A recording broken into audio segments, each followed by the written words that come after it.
Take away the book report. It's all yours. Okay, great. Thank you. So let me bring up my report.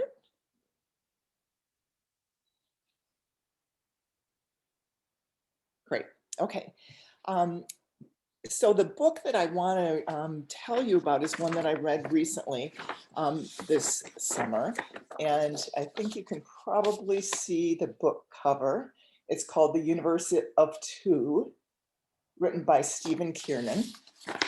And Kiernan is a writer of fiction and nonfiction and news articles, including some interesting educational pieces about palliative care. This particular novel is a historical fiction. It opens in 1943 in Chicago, where the two main characters are living. Brenda is a completely fictionalized character, daughter of an organ seller and repairer. She eventually marries Charlie Fish, a character based on Charles Brenton Fisk, who worked on the Manhattan Project, first in a metallurgical lab at University of Chicago and later at Los Alamos.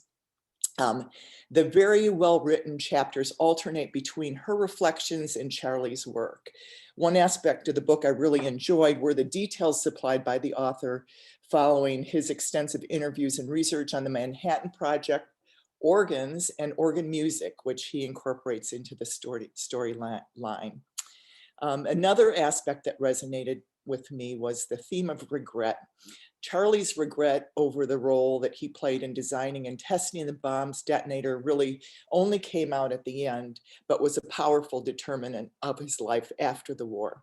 It led him to reject a financial full ride in a physics PhD program at Stanford because he would be expected to do war-related research. Instead, he mustered the self-determination to pursue studies in music and eventually to build organs, something the real Fisk did, creating the C.B. Fisk Inc. of Gloucester, Massachusetts, a manufacturer of some of the best organs around. Brenda's regret was a more salient theme earlier in the book. The war had upset her hopes to study music at Oberlin College. Throughout her adult life, she continued to practice her tryout piece, Bach's Toccata and Fugue in D minor, which those of you that know music will give you a sense of her ambition because it's really hard, and her personality, kind of dark. Brenda summarizes her life with Charlie like this, and this is from the first page of the book. I met Charlie Fish in Chicago in the fall of 1943. First, I dismissed him, then I liked him, then I ruined him, then I saved him. In return, he taught me what love was, lust too, and above all, what it was like to have a powerful conscience. Going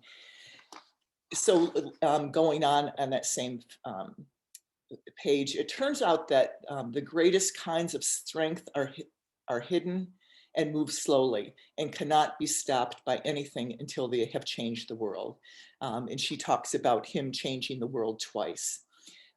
So he forgave me, she said, for the way that she treated him and encouraging him to do some really unfortunate things.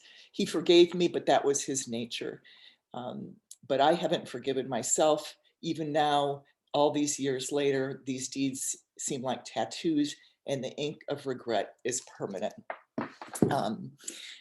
I chose this book to summarize for you because I really liked it, but my book group loved it. Everybody loved it, including a number of pretty extensive readers who said it was one of their favorite books of all time. So knowing the interests of our group in history and music, I thought maybe some of you might like this. I also resonated with the theme of regret in ways that surprised me. And I did a lot of thinking about old relationships that I had. That might be just a COVID thing, or maybe it's an evolution in my character. So I have an extra copy of this book if anybody wants to read it. That's my book report. Good book. I'm happy to loan the book if people are interested. Excellent.